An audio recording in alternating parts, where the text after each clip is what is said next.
Yes, MLB The Show did it. We found out the cover athletes. We got some initial news on MLB 25. And today I'm going to talk through all my thoughts and my reactions to it all. Because this dropped right as I woke up today. And it was quite the way to wake up this morning. Well, afternoon, technically. Introducing Scann, Elly De La Cruz, and Gunnar Henderson on the cover of the game. This is Paul Scann. Just wanted to announce we were just messing around yesterday. I'll be on the cover of MLB The Show 25 with Gunnar Henderson and Elly De La Cruz. But we're gonna play for real?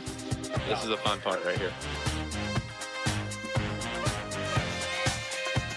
I am super excited to be sharing the cover of MLB The Show 25. It's a huge honor to be on the cover with two great athletes. A lot of blessing for you guys. Peace.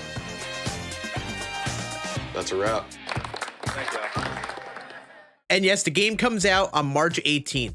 So good start. Obviously, the cover athlete isn't everything, but I mentioned it over the last few days, but having a great cover athlete, I feel like sets the precedent and like the pace for the year. If you get a good, fun, positive reaction out of it, then it's really a great way to start. And it seems like off the rip, the people are loving this cover combo. PlayStation always drops a blog. This is an article written by Ramon Russell, one of like the big devs at SDS. So they always put a little bit of tidbit of information here. The full-blown cover art, which I think looks great. One thing worth noting already, there's an LSU logo next to Paul Scann. Did they get college rights? So they talk about the cover athletes and, you know, them having 3 cover athletes for the first time. It kind of talks about each player's journey, which I think is very cool. But obviously there's some significance with that LSU and, you know, the choice of players, 3 young, exciting players. Then there's this tidbit about the scouting report. You can subscribe to it to get free packs. And then here we go. The game launches on March 18th, 2025. It launches on PlayStation 5, Xbox Series X and S, and Nintendo Switch. The game will not be on a platform subscription service in 2025. Early access begins on March 14th for anyone who purchases the digital deluxe edition. Okay, so a bit to break down here. No Xbox One, no PS4. They are actually dropping previous gen, which I almost didn't expect to happen. Which you could take this information alone and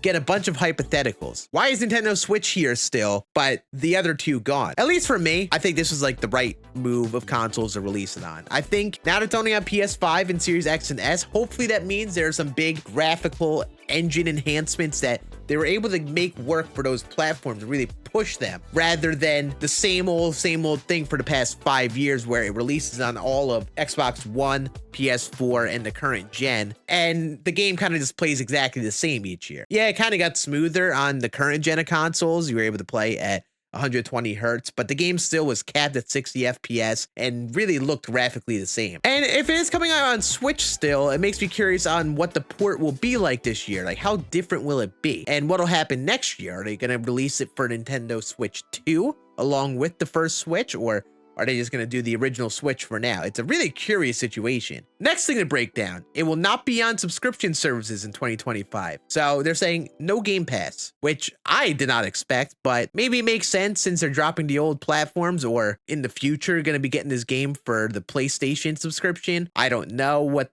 the reason or logic is for it. I think you could take it as a few ways. In a sense, it's not good because it gets the game out of a lot of people's hands that would have gotten it. You know, a lot of people would have just tried it on Game Pass. But also, I think there is some fundamental flaws with releasing games on Game Pass and how you try to create those games. These are at least things I've heard of from other games and other communities of people who have their games released on Game Pass. It's just like a game of getting people to spend time on your game. And it might not be about making the best overall product, but just find ways to get hours on your game. Well, I don't know this is 100% fact. I'm pretty sure that devs get paid for Game Pass games based on players' time spent on that game with Game Pass. So if you want to get time on your game, you're creating the game to get people just to sink time in, rather than just make like a, you know, better overall product that makes the diehards or the regular players happy. So maybe there's some sort of change in that front, or it means absolutely nothing. Probably means nothing. And then early access starts on March 14th for anyone who purchases the digital deluxe edition. And to kind of double down on the information, there is no collector's edition this year, which I also think means there's no like special legend cover like many of us were presuming. There's going to be a gameplay trailer on February 4th.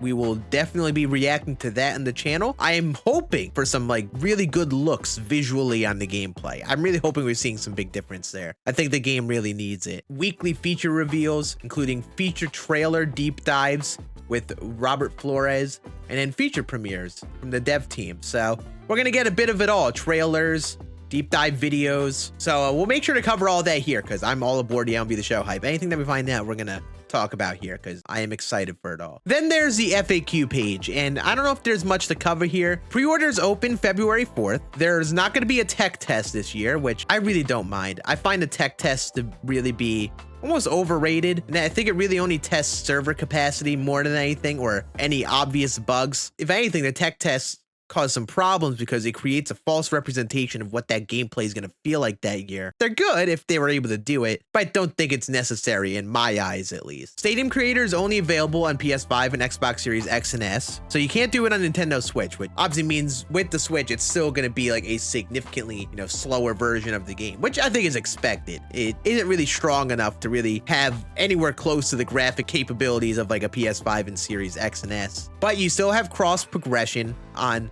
all the consoles. You still have cross play, so you can play with the Switch full. Obviously, since we just have PS5 and Series X and S right now, most of everyone is going to be matching up on the current generation hardware. And if you play on Switch, I feel like you should be able to turn off cross play on there. So if you're playing online, you probably should do that, unless you're playing with friends on the other consoles, because it is going to be tough to beat a regular console player when you're on a Nintendo Switch. And then the typical stubs are only available on the platform you purchase it on, no year-to-year saves, cross-play is supported, custom stadiums and logos available in 24 will be accessible in 25, and then just your general Switch info. And then the last bit comes from the PlayStation Store listing. Yes, they have a listing here. Yeah, and there is no listing on Xbox, just PlayStation. But yeah, you can see some very preliminary info on the game. So let's just read this part. Ignite your passion and build your very own path to greatness. From high school all the way to the Hall of Fame. Along the way, connect with iconic baseball stars in fan favorite modes, updated with new ways to play. MLB The Show 25 is built by baseball fans for baseball fans. The lovingly crafted entry in the series comes complete with comprehensive suite of gameplay and quality of life enhancements. All this designed from the ground up to get you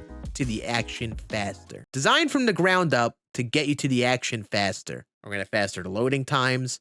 Is there going to be some different changes because things are built from the ground up? I'm not sure, but it's worth knowing that they put that type of thing there. But obviously, the big stuff, from high school to the Hall of Fame, which I really think entails there'll be some sort of high school in this game. And this ties all the way back to this. This is the article where they announced there'd be no sets in season. Deepen the player's journey before being drafted and return control to how a player develops and grows in new and interesting ways. I think this means there's going to be high school and potentially college with the LSU stuff with Paul Scann all on the road to the show. Alone, one of the biggest changes I think we've seen in Road to the Show.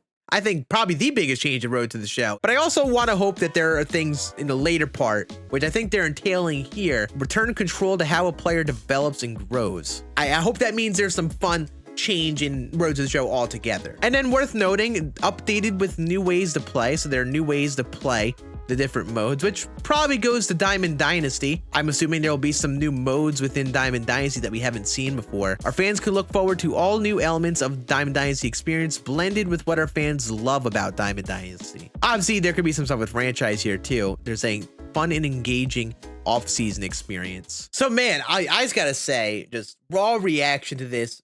Very exciting stuff. In terms of like new features and updates to the game, I don't know if there's been a release of the show that has sounded this promising in a long time. This could just be my delusion getting to me. This could just me being way too bought into the hype as I can get sometimes. There is really a presentation about it being for, the current generation consoles and new ways to play and some gameplay changes. I'm excited to see how it actually plays, but I need to obviously see how it looks. I need to look at the game, I need to see gameplay footage, see if there's a graphical difference, any new animation changes, anything that, we could only look at from watching the game. Whatever basic information we have, I feel like we've got a bit. Some big Road to the Show changes, which I think is exciting because I do want to play more of that this year. But I really want to see big franchise stuff too. I'm hoping that this stuff ends up adding up in a way that we aren't expecting right now. I probably could keep on sitting here talking about it in hypotheticals all day, but that's all the information that we know right now. And we're not even going to hop on and play the game. I didn't expect to actually get the cover stuff today, so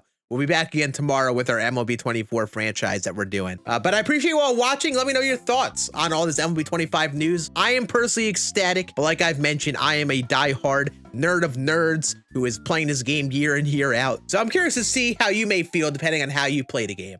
Thank you guys for watching. See ya.